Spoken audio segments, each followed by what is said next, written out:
Bonjour et bienvenue à télécharger. Je suis votre hôte Dave Richardson et c'est un vrai mardi de Stu aujourd'hui. Vous savez que nous avons eu une imposteur la semaine dernière. Oui, ce sont des choses qui arrivent. Il s'agit de quelqu'un qui s'occupe de portfolio, d'autres choses du genre, je ne sais trop, mais ce n'est pas Stu en tout cas. Vous êtes de retour en chair et en os dans nos studios Stu Kedwell. Oui, au fait, j'ai réalisé ma première vidéo IA sur l'application Sora de OpenAI. J'ai pris une photo de moi-même, puis je lui ai demandé de me retrouver dans une Ferrari. Je me suis donc retrouvé assis au volant d'une Ferrari en train de rouler.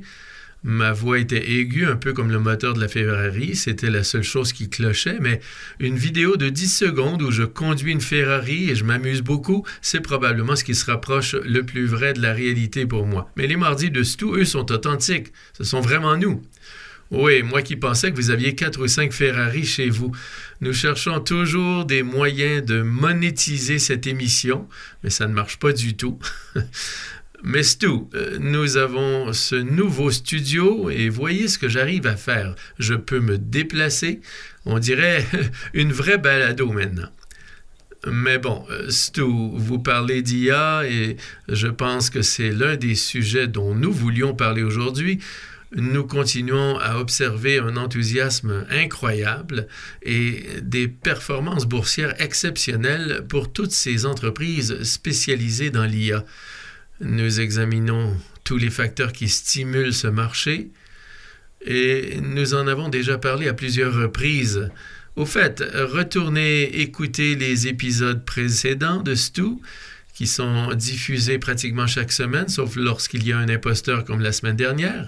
Rendez-vous sur YouTube, abonnez-vous, regardez nos vidéos, car nous y avons maintenant fière allure. Abonnez-vous, donnez-nous un pouce vers le haut et laissez-nous des commentaires. Nous en serions ravis. Mais Stu, ce qui retient l'attention de beaucoup de gens en ce moment, c'est la Réserve fédérale qui va faire une annonce sur les taux d'intérêt plus tard cette semaine. On s'attend à une baisse de 25 points de base, mais l'un des sujets dont nous parlons depuis plusieurs mois maintenant est l'idée d'une accentuation de la courbe des taux. En d'autres termes, les rendements à court terme baissent tandis que les rendements à long terme augmentent, ce qui crée une courbe plus accentuée. Si vous pensez à la courbe des taux, je peux peut-être vous faire un dessin puisque nous sommes sur YouTube. Vous avez le court terme ici, vous avez le long terme ici. Les taux à long terme augmentent, les taux à court terme baissent. En fait, la ligne entre mes deux doigts est plus raide. C'est bon pour certaines actions, mauvais pour d'autres, bon pour certaines parties du marché et mauvais pour d'autres également. Lorsque la Fed a baissé ses taux pour la première fois dans ce cycle d'assouplissement en septembre dernier, quelque chose s'est produit sur le marché obligataire. Et cette fois-ci, c'est différent et c'est quelque chose que vous vouliez souligner. Oui, l'année dernière, lors de la baisse des taux d'intérêt, les obligations à 10 ans ont en fait reculé d'environ 0,5 %.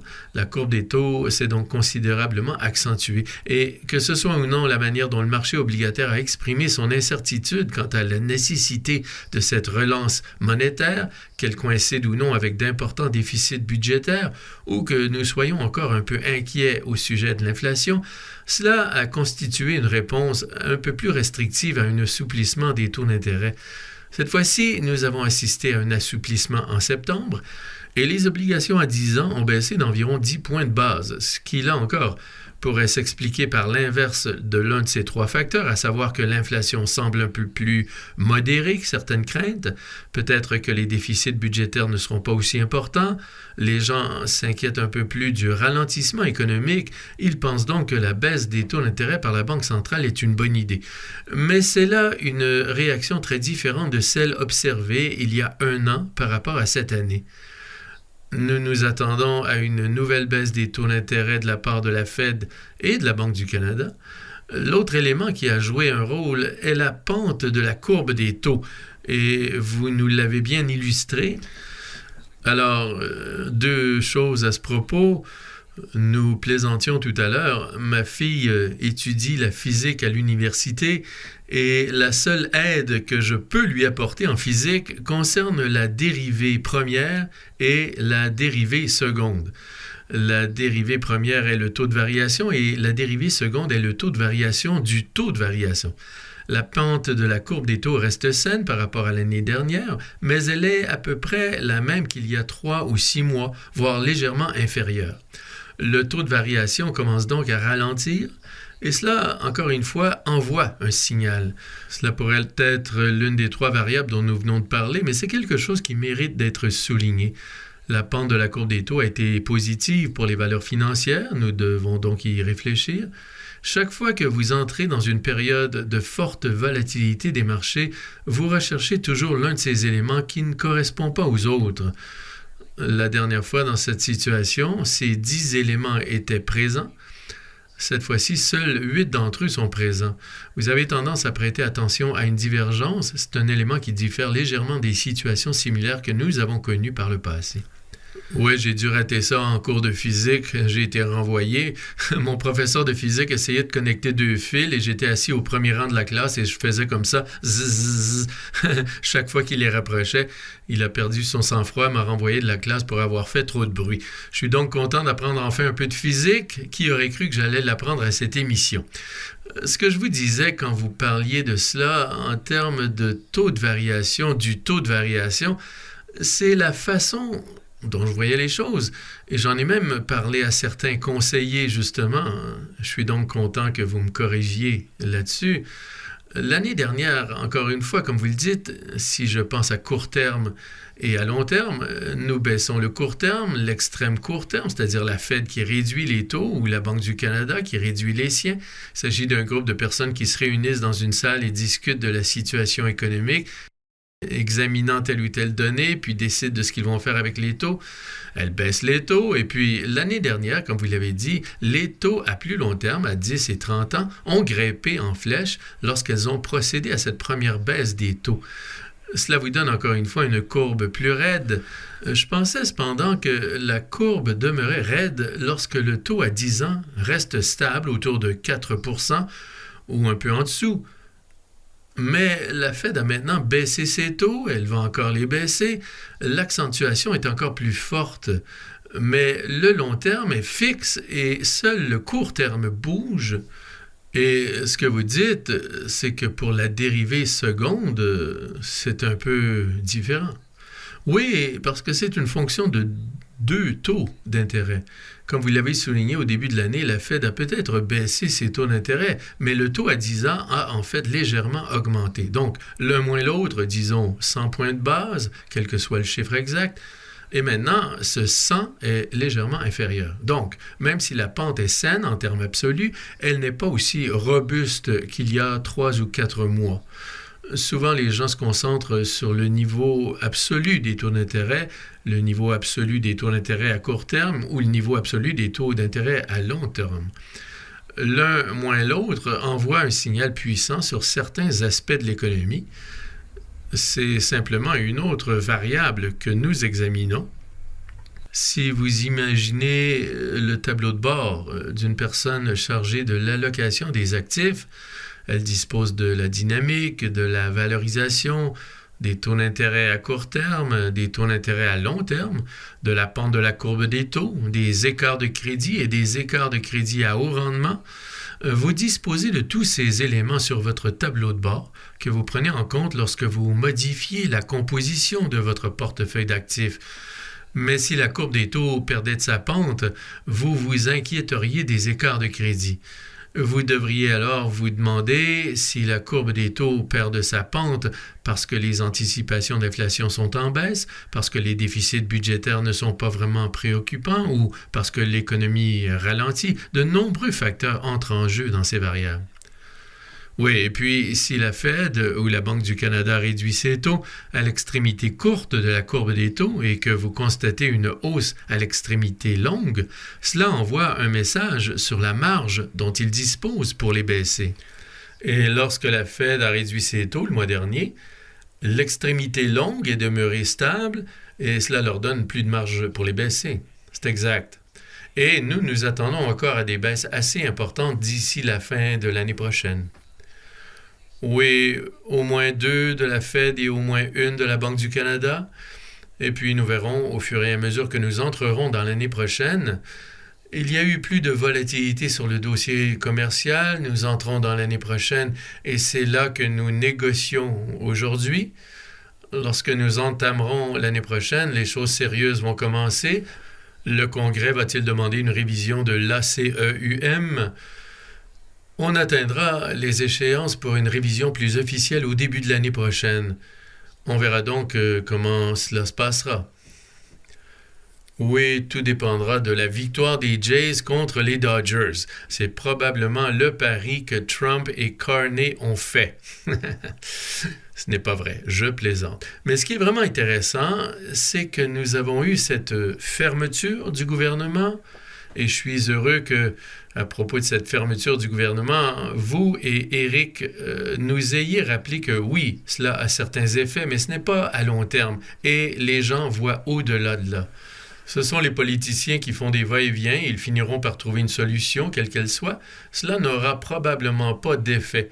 L'effet que cela a eu, cependant, c'est que nous n'obtenons pas les chiffres habituels. Maintenant, tout à coup, parce que l'ADP, par exemple, je crois, est intervenue à réorganiser la façon dont elle établit son rapport sur l'emploi en l'absence du Bureau of Labor of Statistics aux États-Unis, ils ont ce nouveau rapport, cela nous donne un signal. Nous devions publier l'IPC ce mois-ci afin qu'ils puissent obtenir les taux COLA pour les retraites, les taux d'ajustement du coût de la vie pour les retraites au Canada et aux États-Unis. Vous aviez besoin de cet IPC pour déterminer l'inflation à long terme afin de fixer les augmentations à accorder l'année prochaine dans le cadre des retraites et d'autres programmes gouvernementaux. On commence à voir ces données filtrées en même temps que de nombreux rapports sur les résultats financiers. Cette semaine, de nombreuses grandes entreprises technologiques publient leurs résultats. Je pense que 5 des 7 magnifiques publient leurs résultats et les résultats sont mitigés. Observez-vous une réaction particulière du marché? Car en général, le marché semble simplement grimper malgré les nouvelles.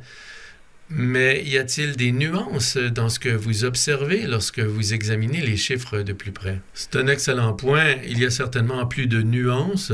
Le marché s'est à nouveau légèrement rétréci.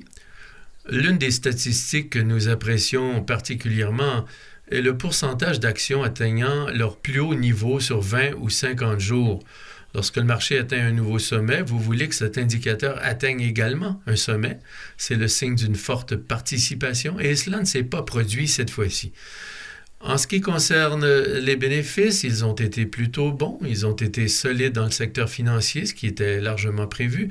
Une étude a toutefois souligné que si vous dépassez les attentes, la récompense n'est pas aussi bonne qu'auparavant. Si vous ne répondez pas aux attentes, la sanction est plus sévère que par le passé. Ce qui, là encore, est aussi la façon dont le marché boursier dit que c'est une bonne nouvelle, mais qu'il le savait déjà, donc ce n'est pas vraiment une bonne nouvelle. En cas de mauvaise nouvelle, si vous pensez que les choses s'améliorent, vous avez tendance à acheter les mauvaises nouvelles, contrairement à l'environnement actuel où les gens s'inquiètent un peu plus d'un éventuel ralentissement. Les mauvaises nouvelles ont également tendance à être un peu plus sanctionnées dans ce contexte. C'est ce que nous observons actuellement. Les marchés mondiaux restent plutôt bons dans certaines régions où des mesures de relance budgétaire supplémentaires sont mises en place dans certaines parties de l'Europe, par exemple. Aux États-Unis, l'enthousiasme est revenu grâce aux centres de données basés sur l'intelligence artificielle et à la construction. Certaines actions du secteur des semi-conducteurs et de l'énergie ont également progressé. Ce matin, nous avons appris la conclusion d'un accord très important d'un montant de 80 milliards de dollars entre Brookfield, Cameco et le gouvernement américain concernant le développement de l'énergie nucléaire dans les années à venir. Ce montant de 80 milliards de dollars permet d'acheter environ 8 équipements, par exemple 8 générateurs, chacun d'une puissance d'1 gigawatt. La puissance totale aux États-Unis est d'environ 100 gigawatts. Alors, c'est beaucoup d'énergie, 8 ou 9 gigawatts si tout se construit. Nous avons vu beaucoup d'annonces concernant la construction de centrales électriques ces derniers temps. Alors, encore une fois, en tant qu'investisseur en cette période d'enthousiasme, les bonnes nouvelles sont simplement de bonnes nouvelles. Plus il y a de bonnes nouvelles, mieux c'est, et cela peut durer un certain temps.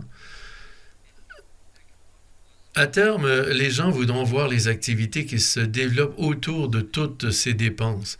Cela prendra un certain temps, mais cela finira par arriver et nous verrons comment cela s'inscrit dans les valorisations. Car nous observons certaines poches de valorisation, comme les ratios cours chiffre d'affaires et autres, que l'on n'avait pas vus depuis un certain temps. Lorsque l'on atteint des chiffres à 2 chiffres, dans les 10 et plus, presque 20 fois le chiffre d'affaires, cela intègre une bonne part de bonnes nouvelles. Je crois que nous avons abordé ce sujet sous un angle inverse lorsque nous avons parlé du Canada plus tôt cette année dans l'un des épisodes. Je pense que c'était notre épisode de lancement pour le Canada. Et vous avez parlé de l'autre côté des mauvaises nouvelles. Ce sont toujours de mauvaises nouvelles, mais elles ne sont pas aussi mauvaises que les précédentes. Et puis, la prochaine série de mauvaises nouvelles est toujours mauvaise, mais pas autant que les 2 précédentes. C'est comme si vous étiez maintenant du bon côté.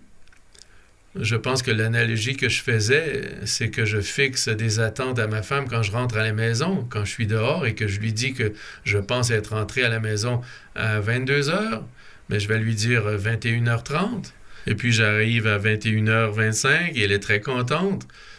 Ou bien à 22h30 et puis j'arrive à 22h25, elle est très contente, même si je voulais fixer l'heure à 22h. Ensuite, j'arrive à 22h20 la fois suivante, puis à 22h15 la fois d'après, et maintenant, elle se dit que la prochaine fois, je serai là à la maison à 22h10. Mais j'arrive à 22h15, ce qui est encore bien au-dessus de ses attentes de 22h30, mais elle est déçue parce qu'elle voulait que je fasse encore mieux. On en arrive là avec les bénéfices de certaines de ces entreprises qui sont conçues pour être parfaites. Si ce n'est pas le cas, ou même mieux que parfait, c'est comme si parfois on arrivait à un point où ce n'était tout simplement pas assez bien. C'est ce que vous dites. On le voit tout au long de ce cycle de résultats où l'on est toujours récompensé pour les résultats supérieurs aux attentes, mais puni pour les échecs, même si l'on est récompensé pour les résultats supérieurs aux attentes. Mais vous arrivez en fait à un point du cycle où même les résultats supérieurs aux attentes ne suffisent pas à maintenir le cours de l'action à son niveau. C'est une bonne chose que nous n'en soyons pas là, mais vous constatez que certaines parties du marché sont vraiment tendues. Oui, je dirais qu'il y a des changements sous la surface, ou que la surface bouge légèrement sous vos pieds. Je pense que l'autre chose qui se produit, c'est que si vous commencez à vous inquiéter, si l'économie devient un sujet de discussion pour les actions moyennes, les entreprises liées à l'IA, elles, ne semblent pas vraiment être affectées par l'économie actuelle, car elles sont tournées vers l'avenir, vers plusieurs années dans le futur. C'est donc vers cela que l'argent a tendance à graviter pendant des périodes comme celle-ci. Et nous verrons jusqu'où cela ira. Il ne s'agit pas d'être sceptique quant au pouvoir de l'intelligence artificielle. Ce n'est pas du tout ce que je veux dire. Au final, il y a une balance entre les bonnes nouvelles et la valorisation que vous payez. C'est la partie la plus difficile à appréhender. Quand je commence à bouger mes 2 mains, mes enfants me répondent 6, 7. C'est comme si 6, 7 était là où nous en sommes. C'est donc quelque chose que nous devons toujours prendre en considération. En parlant d'IA, quelques histoires différentes qui m'ont paru intéressantes cette semaine. Je crois qu'un rapport américain suggérait que le retour sur investissement de l'IA allait être nettement inférieur à ce que la plupart des gens attendent au niveau des entreprises. Et puis, si l'on regarde ailleurs, Amazon annonce les plus importants licenciements d'entreprises, du moins dans ce cycle, mais en tout cas l'un des plus importants de l'histoire avec le nombre de personnes qu'ils emploient. Lorsque vous examinez les rapports trimestriels qui sont publiés en ce moment, les rapports sur les résultats, commencez-vous à avoir une idée de l'impact que l'IA va avoir? Va-t-elle avoir l'impact que les gens attendent? Va-t-elle finalement être différente de ce que nous avions prévu? Ou est-il encore trop tôt pour le savoir? Eh bien, nous voyons certaines entreprises publier des chiffres. Je pense que le plus évident est celui des gains d'efficacité, et ceux-ci sont tout à fait crédibles. Les gens fixent des objectifs puis montrent que certains d'entre eux sont meilleurs. Les nouvelles opportunités de revenus sont peut-être un peu plus lentes à visualiser immédiatement, mais les investisseurs continuent à ce stade, du moins pour la plupart, à accorder le bénéfice du doute à l'arrivée d'un plan d'affaires. Nous avons vu l'émergence de nouveaux réseaux sociaux, de nouveaux moteurs de recherche intégrant l'IA, de nouveaux modèles commerciaux, de nouveaux agents en cours de formation. Il y a beaucoup de choses dont les gens peuvent voir le potentiel et c'est peut-être encore un peu trop loin à l'horizon pour qu'il soit utile, je dirais, d'y associer des chiffres aujourd'hui. Mais dans 12 mois, si nous n'avons pas vu ces chiffres, ce sera une autre histoire. Et c'est là que chaque investisseur doit mettre en balance le prix qu'il paie et ce qui devra finalement être réalisé pour justifier certaines des valorisations que nous voyons en ce moment. Donc, Stu, comme vous l'avez souvent dit, le marché a le nez long et flaire ce qui se profile à l'horizon dans 1 an. Nous avons des sommets historiques, on en a parlé, les taux d'intérêt sont bas à court terme et ils semblent assez stables à long terme. Cela devrait stimuler la croissance économique. Et si l'inflation est un peu plus élevée que nous le souhaiterions, elle semble au moins se maintenir dans la même fourchette et pourrait finir par baisser. On verra pour ce qui est des droits de douane, mais quand on pense aux actions pour 2027 et 2028, qu'est-ce qui vous inquiète à partir d'ici? Eh bien, cela dépend bien sûr du marché. En ce qui concerne le marché boursier américain, cela dépendra fortement de certaines de ces économies basées sur l'IA qui se présenteront en 2027. Je pense que les estimations de bénéfices pour l'année prochaine sont légèrement supérieures ou à environ $300 pour le S&P 500. Et les estimations pour le début de l'année 2027 sont en hausse de peut-être 9 ou 10% pour atteindre environ $330. C'est une croissance supérieure à la tendance après une croissance déjà supérieure à la tendance. Il faudra certainement que les avantages de l'intelligence artificielle se concrétisent pour y parvenir. Ensuite, la deuxième chose qui préoccupe, c'est l'évolution du chômage. Comme vous le dites, nous avançons un peu à l'aveuglette, mais même les enquêtes menées par Indeed et autres services de données suggèrent l'emploi qui s'affaiblit et vous ne voudriez pas que cela aille trop loin. Et c'est pourquoi nous observons une certaine évolution des taux d'intérêt. Ce sont là 2 éléments auxquels il faut vraiment réfléchir aux États-Unis. Au Canada, le marché boursier comporte bien sûr des secteurs différents. Nous avons assisté à une forte hausse du prix de l'or, puis à une rapide correction. Et malheureusement, ces 2 phénomènes sont normaux dans un marché haussier. Nous avons constaté une amélioration dans le secteur bancaire. Nous devons examiner chaque secteur individuellement. Il en va de même pour certains marchés étrangers.